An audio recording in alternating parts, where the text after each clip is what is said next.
Petikan Alkitab untuk khotbah adalah daripada Kejadian 2 ayat 18 hingga 19. Maka Tuhan Allah pun berfirman, tidak baik manusia itu bersendirian. Aku akan menjadikan seorang penolong yang sepadan baginya. Lalu daripada tanah, Tuhan Allah membentuk segala binatang di padang dan segala burung di udara dan membawa semua megas tua itu kepada manusia untuk melihat bagaimana manusia itu menamai setiapnya. Apapun nama yang diberikan manusia itu kepada setiap megas tua dan unggas, itulah menjadi namanya.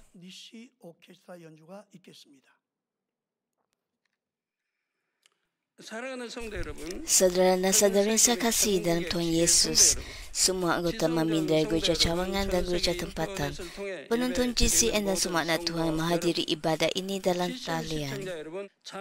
Ini adalah penjelasan tentang Kejadian sesi ke-64. Dalam khotbah yang lalu, saya telah memberikan penjelasan bahawa Tuhan sudah mempunyai rancangan sejak awal lagi untuk memberikan Adam penolong yang sepadan baginya. Tuhan memang menghendaki hubungan yang indah antara lelaki dan perempuan, saling memahami dan saling menolong sebagai pasangan dalam perkahwinan. Namun begitu, apabila akhir zaman semakin mendekat, dunia semakin dipenuhi oleh dosa dan hubungan antara suami dan isteri menjadi rosak. Pada akhir zaman ini, tujuan hidup bukan lagi untuk beranak cucu dan bertambah banyak, tetapi untuk menghiasi diri sebagai pengantin rohani, sementara menunggu kedatangan kedua Tuhan Yesus. Itulah sebabnya dalam banyak bahagian perjanjian baru tertulis bahawa adalah lebih baik untuk tidak berkahwin. Izinkan saya meneruskan penjelasan tentang sebab Alkitab menyatakan bahawa lebih baik untuk tidak berkahwin. Sebab pertama adalah seperti yang tertulis dalam 1 Korintus 7 ayat 28 bahawa perkahwinan akan menyebabkan anda banyak menghadapi masalah. Ayat itu menyatakan, namun demikian, kalau kamu berkahwin, kamu tidaklah berdosa. Demikian juga jika seorang gadis berkahwin, dia tidak berdosa. Tetapi orang berkahwin banyak menghadapi masalah. Aku mahu kamu bebas daripada masalah itu.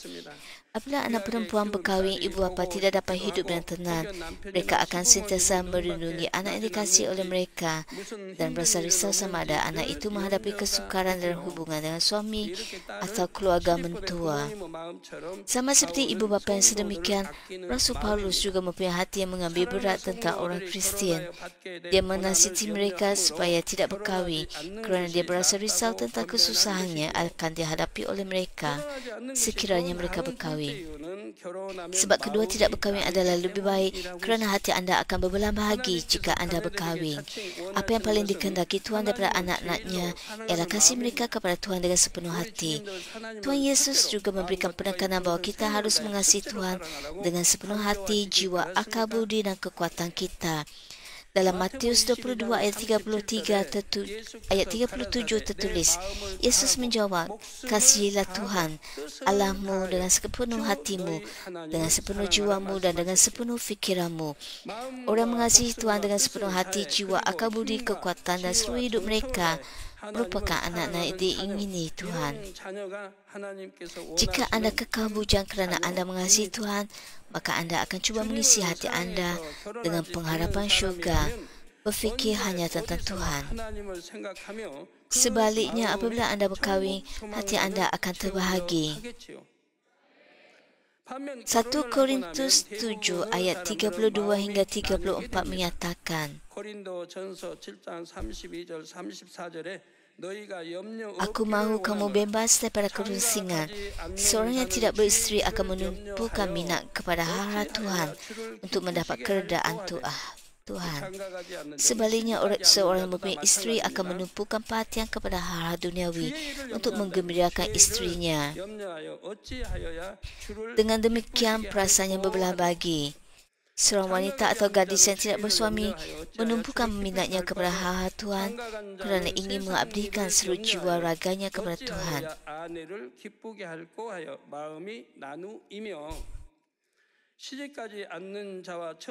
Tapi seorang wanita yang telah bersuami akan memusatkan perhatian kepada hal-hal duniawi untuk menyukakan hati suaminya.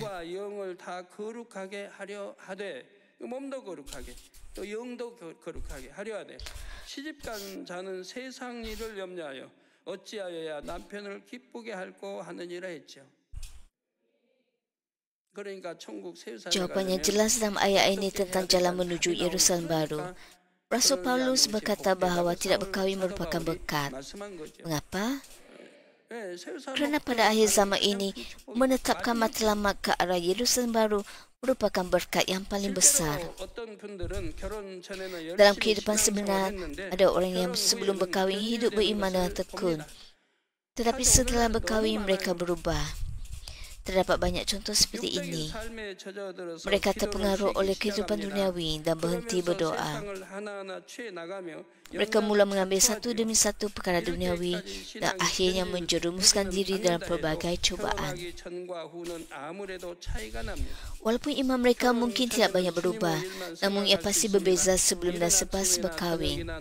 Sebelum berkahwin, mereka dapat sentiasa memberikan tumpuan kepada pekerjaan Tuhan. Mereka dapat bekerja dengan bebas untuk Tuhan, sama ada pada awal pagi atau lewat malam. Namun begitu selepas berkahwin, mereka terikat kepada keluarga. Itulah sebabnya orang yang dahulu setia kepada Tuhan sudah tidak kelihatan lagi selepas mereka berkahwin. Mereka terikat kepada rumah tangga, kepada anak-anak, kepada suami atau isteri, sehingga mereka mula mengabaikan pekerjaan Tuhan. Namun begitu, jika anda memandang syurga yang kekal, jelas arah yang anda tuju apabila kesetiaan anda kepada Tuhan semakin berkurang. Sekiranya pasangan saling menyokong dan membenarkan satu sama lain untuk bekerja demi Tuhan dengan bebas, hari itu merupakan situasi yang lebih baik. Namun begitu, tidak kira sebaik manapun pasangan anda, seorang suami tetap mempunyai tanggungjawab untuk menyara keluarganya. Si isteri pula mempunyai tanggungjawab untuk melayani suami dan keluarganya. Saya sendiri tidak pernah campur tangan dalam kerja isteri saya, Puan Lee, untuk Tuhan. Dia akan meninggalkan kedai dan pergi melawat anggota gereja. Anak-anak perempuan saya masih kecil pada waktu itu, dan mereka yang menjaga kedai. Sejauh mana anak kecil dapat menjaga kedai? Walaupun ada kerugian, saya tidak kisah kerana isteri saya sedang melakukan kerja Tuhan. Dia harus mengetahui perjumpaan doa, memberitakan Injil dan memimpin ibadat. Saya tidak pernah bertanya apa yang dilakukannya selepas dia keluar dari kedai. Selepas saya mula mendirikan gereja ini, saya menyokongnya supaya dia dapat melakukan kerja Tuhan dengan lebih bebas.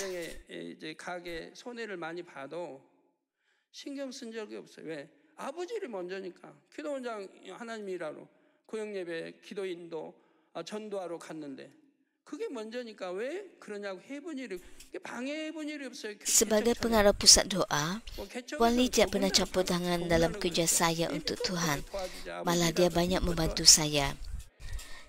Saya malah melarang dia memasak untuk saya. Saya mahu dia menggunakan masa itu untuk mengumpulkan lebih banyak ganjaran di syurga. Sebenarnya dia sangat pandai memasak. Masakannya benar-benar sangat lazat. Namun begitu semua kerja itu dibuat oleh orang lain. Saya menggalakkan dia untuk lebih banyak melakukan kerja Tuhan sebagai pengarah pusat doa, walaupun saya kurang dapat makan makanan yang lazat.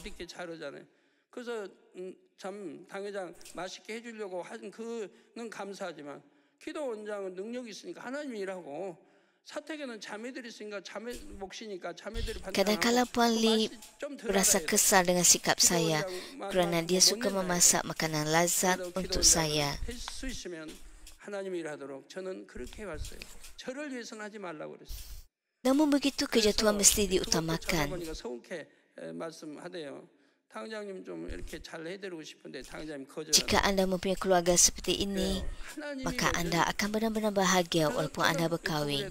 하나님이라는데 절대로 방해해 본 일이 없어요. 서로가 이런 가정이라면 결혼해도 Hal ini demikian kerana anda dan pasangan anda saling menolong demi kerajaan Tuhan. Namun begitu setelah orang berkahwin, mereka tidak lagi dapat berehat pada bila-bila masa dengan sesuka hati mereka kerana perlu mengambil kira situasi keluarga.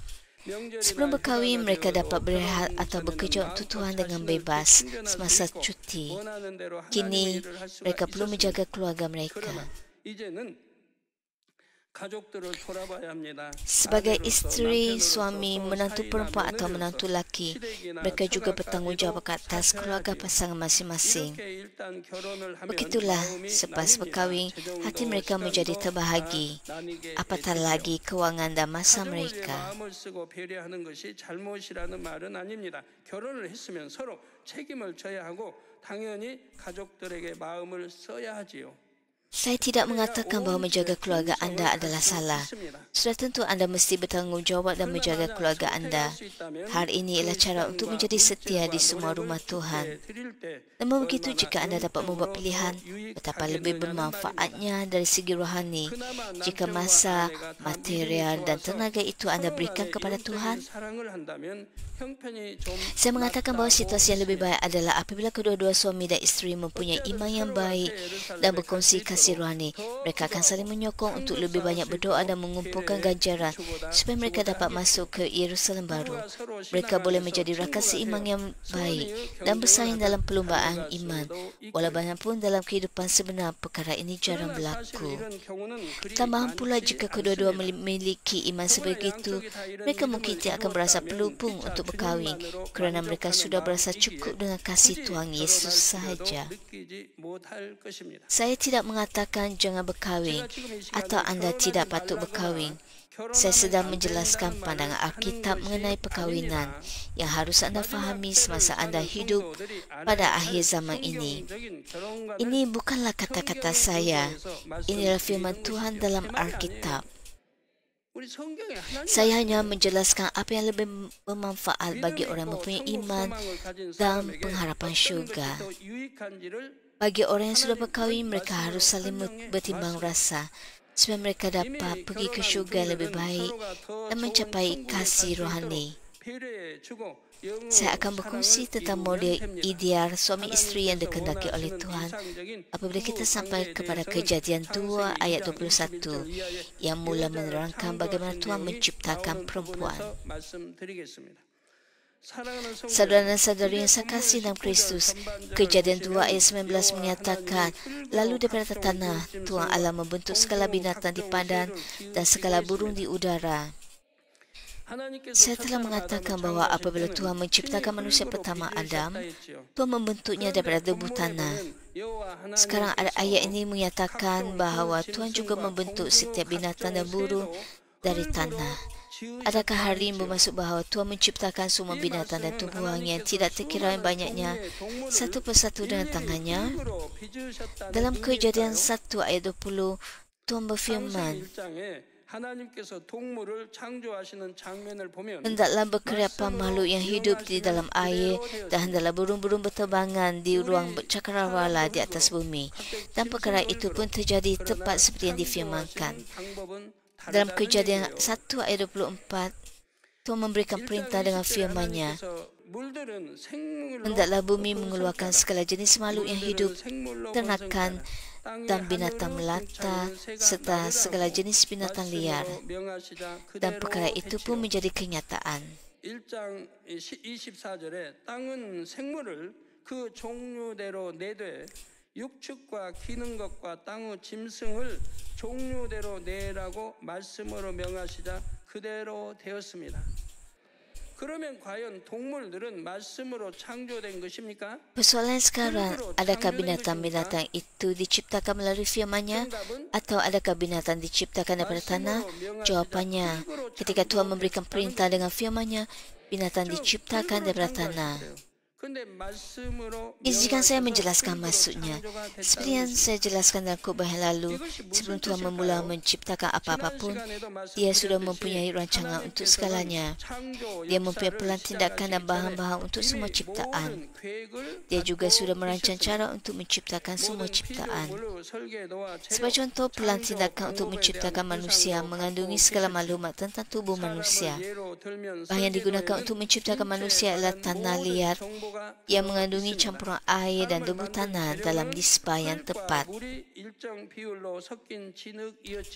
Proses penciptaan manusia adalah dengan membentuk manusia daripada tanah liat menurut gambarannya sendiri dan kemudian menghembuskan nafas hidup ke dalam lubang hidungnya. 하나님의 마음에 담겨 Dengan demikian, Tuhan 있었습니다. mempunyai semua rancangan penciptaan untuk setiap makhluk hidup dalam hatinya. Menurut kajian, terdapat kira-kira 350,000 jenis tumbuhan dan lebih daripada 1 juta spesies binatang di bumi ini. Sekali lagi saya katakan, sekitar 350,000 jenis tumbuhan dan lebih 1 juta spesies binatang. Pelan tindakan untuk penciptaan tumbuhan dan binatang terkandung dalam hati Tuhan. Bahan yang digunakan oleh Tuhan untuk menciptakan tumbuhan dan binatang juga ialah tanah dan air, sama seperti Dia menciptakan manusia. Namun begitu proses penciptaannya berbeza daripada ketika Dia menciptakan manusia. Apabila Tuhan berfirman dengan suaranya, tanah dan air taat kepadanya. Pada saat itu firman dalam suaranya mengandungi pelan tindakan penciptaan untuk setiap makhluk. Katakan ada adegan di mana Tuhan menciptakan tumbuhan dalam Kejadian 1 ayat 11. Ayat itu menyatakan, berfirmanlah Allah, hendaklah tanah menumbuhkan berbagai tunas muda, tumbuh-tumbuhan yang berbiji, segala jenis pokok buah-buahan yang menghasilkan buah yang berbiji, supaya jenisnya membiak dan terus bertumbuh di bumi. Maka terjadilah sedemikian itu.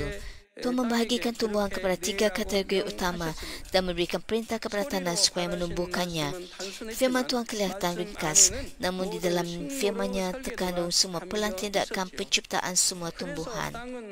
Dengan demikian, tanah pun menumbuhkan segala jenis tumbuhan mengikut pelan tindakan tersebut. Fikirkan tentang sebuah mesin layan diri kopi. Pada hari ini anda boleh mendapatkan pelbagai jenis kopi daripada mesin sebegini. Saya sendiri tidak pernah menggunakan mesin kopi ini, tetapi saya pernah mendengarnya. Di dalam mesin tersebut, semua bahan yang diperlukan untuk menghasilkan pelbagai jenis kopi sudah pun tersedia. Apabila anda memasukkan wang dan menekan butang, anda akan mendapat kopi pilihan anda. Hal ini dapat berlaku kerana sistem automatik dalam mesin itu telah direka untuk menghasilkan kopi berdasarkan isyarat tertentu. Jika anda menekan butang kopi susu, anda akan mendapat kopi susu.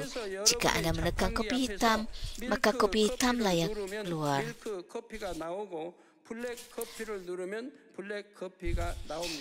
Adakah anda masih ingat bahawa Tuhan telah melitupi seluruh bumi dengan cahaya asar dan meletakkan air hidup di dalamnya?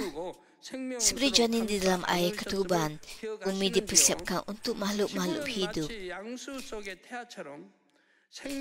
Apabila Tuhan melitupi bumi dan cahaya asar, hukum alam semula jadi telah ditetapkan. Kemudian apabila bumi diletakkan di dalam air hidup, kuasa kehidupan mengalir ke dalam tanah. Oleh sebab air di bumi berasal daripada air hidup, maka ia sudah mempunyai tenaga hidup dari awal lagi. Jika dibandingkan dengan mesin layan diri kopi, semua bahan dan sistem automatik untuk membuat secawan kopi sudah sedia ada. Firman Tuhan ibarat botol pada mesin layan diri yang ditekan dan ciptaan berlaku sebaik saja firman yang disuarakan. Perkara yang sama berlaku ketika ikan dan burung diciptakan pada hari kelima dan binatang darat pada hari ke-6. Bahan untuk menciptakan semua makhluk hidup ialah tanah dan air mengandungi cahaya asar dan tenaga hidup. Hanya jenis tanah dan nisbah campuran air dan tanah berbeza mengikut setiap makhluk. Pelan tindakan untuk lebih daripada 1 juta binatang semuanya terkandung di dalam hati Tuhan. Pelan tindakan bagi setiap spesies ini terkandung dalam hati Tuhan. Jadi apakah persamaan antara semua binatang ini? 다르지 않는 것이 있죠. 왜? 하나님은 모든 앞으로 나올 피조물들이 지옥 가지 않도록 semua binatang mempunyai 2 mata, hidung di tengah, 2 lubang hidung, 1 mulut, 2 telinga dan sistem pencernaan yang sama. Apa yang masuk akan dicernakan dalam perut melalui organ dalaman dan keluar melalui dubur. Jika binatang mengasihi sesama sendiri, maka proses penyatuan antara sperma dan telur untuk menghasilkan anak juga adalah sama. Maksudnya, dalam begitu banyak spesies terdapat prinsip asas yang serupa. Oleh itu, betapa bodohnya orang mempercayai teori evolusi.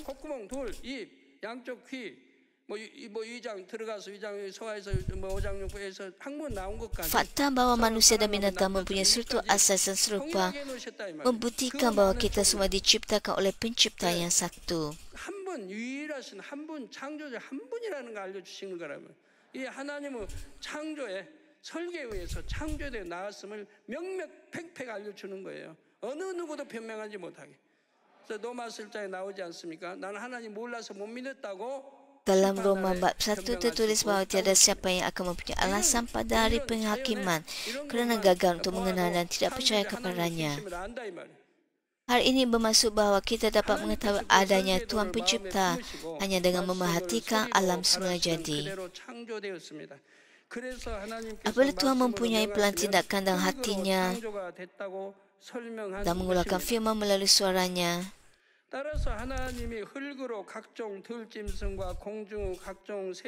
maka binatang tercipta. Itulah sebabnya saya memberitahu anda bahawa penciptaan berlaku dari tanah apabila Tuhan berfirman.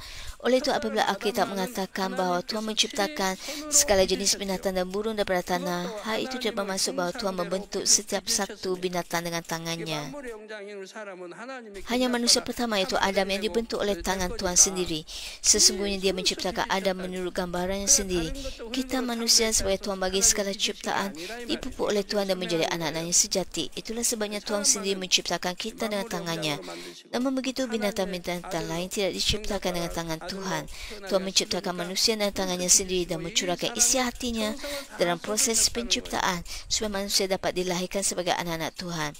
Dari hujung jari Tuhan, cahaya asa terus-menerus mengalir keluar ketika Tuhan membentuk Adam. Apabila Tuhan membentuk kepala Adam, ia bukan lagi segumpal tanah, tapi sudah menjadi kepala manusia lengkap. Dari kepala ke leher, ke tubuh, ke lengan dan tangan, akhirnya ke kaki dan tapak kaki. Tubuh Adam dibentuk dengan sempurna oleh cahaya asal yang keluar daripada tangan Tuhan. Kulit Adam bukan berwarna coklat gelap seperti tanah, tetapi berwarna putih susu yang cerah. Kemudian Tuhan menghembuskan nafas hidup ke dalam lubang hidupnya. Lalu Adam menjadi makhluk yang hidup dan mula bergerak. Kita dapat melihat betapa besar kasih dan perhatian Tuhan dalam menciptakan manusia. Jauh berbeza daripada ciptaan yang lain. Tuhan sebenarnya dapat menciptakan manusia dengan firman-Nya, seperti mana Dia menciptakan tumbuhan dan binatang. Namun begitu Dia memilih untuk membentuk manusia dengan tangannya sendiri bagi menunjukkan kasih-Nya yang tulus dan sungguh-sungguh. Saudara dan saudari yang saya kasihi, pada akhir pembentukan manusia, Tuhan Yesus akan datang di udara dan kemudian tidur dalam kematian telah mendapat keselamatan akan bangkit.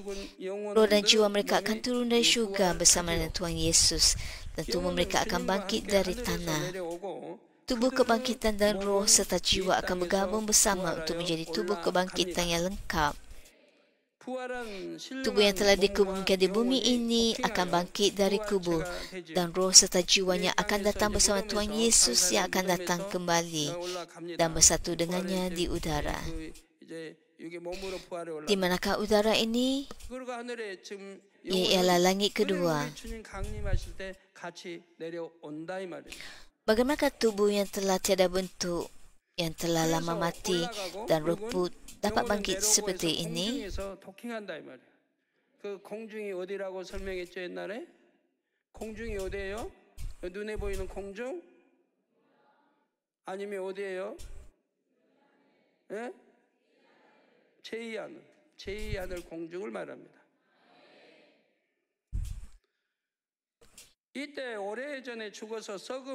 Hal ini dapat berlaku oleh kuasa dan keilahian Tuhan. Besok asal tubuh manusia akan terurai dan kembali ke tanah. Adakah tubuh manusia hanya menjadi debu selepas masa yang lama?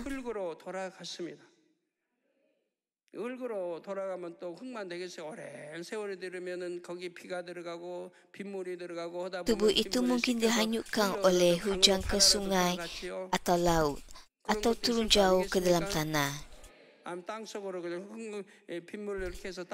Seperti yang dikatakan dalam Kejadian 3 ayat 19. 창세기 3장 19절 후반절에 하나님께서 아담에게 hasil keringatmu itulah engkau kelak mendapatkan rezekimu sehingga kembalinya engkau menjadi tanah. Kerana dari tanahlah engkau diambil. Oleh sebab asalmu debu, maka engkau kelak kembali menjadi debu. Namun begitu unsur-unsur itu tidak hilang dari dunia ini. Ia hanya kembali ke alam semula jadi. Apabila tiba waktu kebangkitan oleh kuasa Tuhan, unsur-unsur itu akan disatukan semula dan membentuk tubuh kebangkitan. Semua orang dapat mempercayai Tuhan kerana Dia mampu melakukan apa-apa sahaja.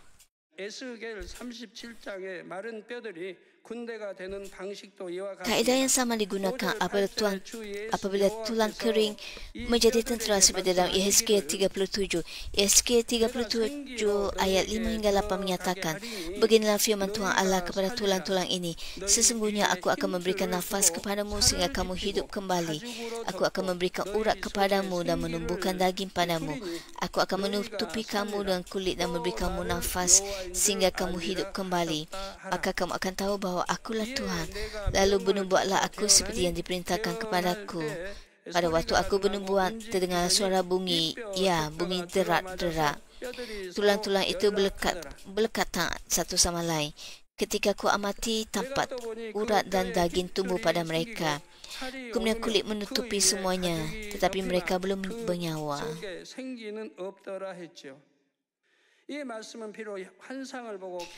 Yehezkiel mencatatkan hal ini apabila dia nampak suatu penglihatan.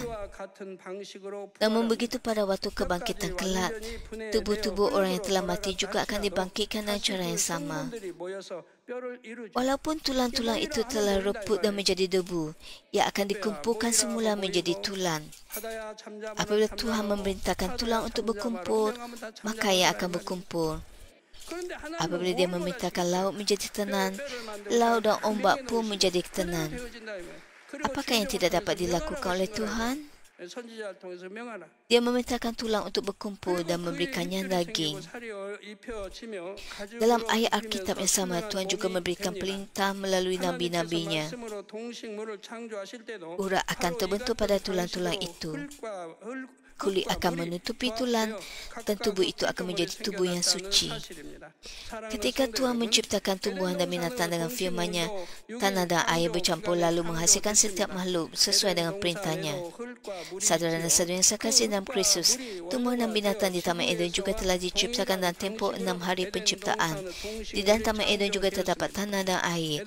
Tumbuhan dan binatang di Eden diciptakan di cara yang sama seperti di bumi, iaitu menggunakan tanah dan air dari Eden sebagai bahan asas.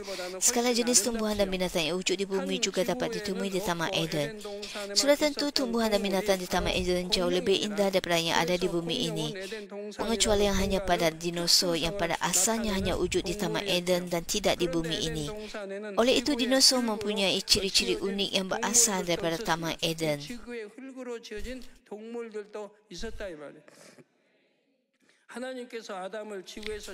Sesetengah binatang di Taman Eden diciptakan daripada tanah bumi ini, seperti mana Tuhan menciptakan Adam di bumi dan membawanya masuk ke Taman Eden.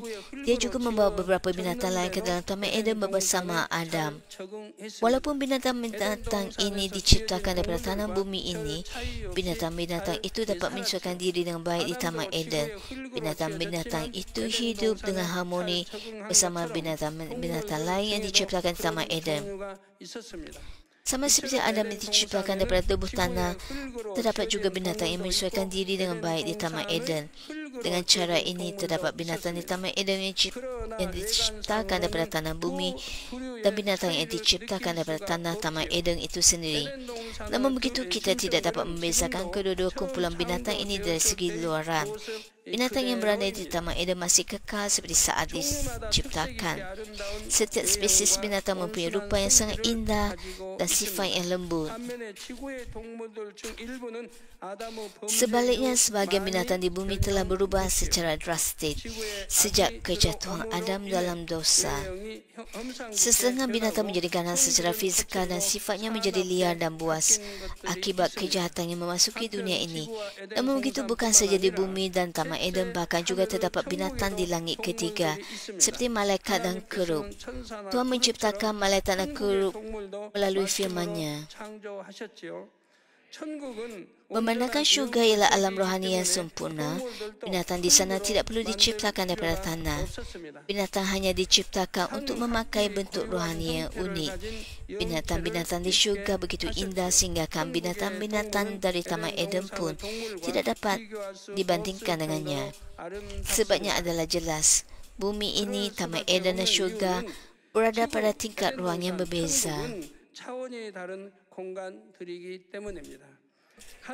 Setiap langit mempunyai ciri-ciri uniknya tersendiri berdasarkan ruangnya. Cahaya adalah berbeza, begitu juga dengan kepekatan unsur rohani. Oleh itu bukan saja tumbuhan dan binatang, malah segala sesuatu yang wujud di dalam setiap ruang adalah berbeza. Pemata atau bunga di langit pertama, kedua dan ketiga, semuanya mempunyai warna dan aura yang berbeza. Izinkan saya membuat kesimpulan bagi khutbah ini. Saudara dan saudari dalam Kristus yang saya kasihi, dalam khutbah ini saya telah memberitahu anda tentang pandangan Alkitab mengenai perkahwinan dan bagaimana Tuhan menciptakan tumbuhan dan binatang di bumi ini serta di Taman Eden. Keutamaan hidup bagi orang yang hidup pada akhir zaman ini adalah untuk mencapai hati rohani dan kudus yang menyerupai hati Tuhan Bapa yang sendiri merupakan roh. Saya akan membuat kesimpulan bagi khutbah ini dengan memberitahu anda di mana kedudukan kita dalam tempoh pemupukan manusia. Seperti yang telah saya jelaskan dalam Kejadian bab 1, bumi ini diciptakan terlebih dahulu dan setelah masa yang panjang berlalu terjadilah 6 hari penciptaan. Adam diciptakan pada hari ke-6 dan dia menghabiskan zaman yang sangat panjang di Taman Eden. Selepas Adam diusir ke bumi ini kerana melakukan dosa, maka bermulalah pemupukan manusia. Tuhan telah menetapkan 6,000 tahun sebagai tempoh untuk pemupukan manusia. Kini para saintis mengatakan bahawa bumi ini berusia 4,5 bilion tahun. Dengan adanya usia bumi ini ialah 4,5 bilion tahun. Jika kita menganggap tempoh itu sebagai 1 tahun, maka 6,000 tahun pemupukan manusia bersamaan kira-kira 4 jam 17 minit dan 30 saat. Ini bukanlah angka yang tepat, tapi jika kita membuat andaian itu dan menukarnya, maka pemupukan manusia bermula kira-kira jam pukul 7.42 minit 30 saat malam pada 31 Disember. Oleh sebab kita sedang menghampiri akhir pemupukan manusia, waktunya kini sudah melepasi jam 11 malam 59 minit 59 saat pada 31 Disember. Adakah anda faham maksud saya? Tempoh pemupukan manusia hampir tamat. Kini sudah jam 11 malam 59 minit. Pada 31 Disember, hanya tinggal 1 minit sahaja, iaitu 59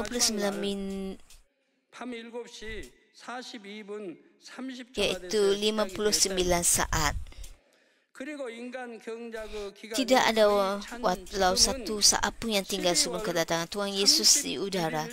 Anda harus membahagikan masa ini hingga 1/100 saat. Pada waktu inilah kita sedang hidup sekarang. Oleh itu anda harus sedar, jangan terus hidup dalam dosa dan berfikir secara sama-sama bahawa anda akan bertaubat pada suatu hari nanti. 11시 59분, 그러면 1초 남았죠? 59분 59초. 59초는 이제 1분 남았죠. 59분이니까. 그런데 거기에서도 59초도 지난 시점이라 이 말입니다.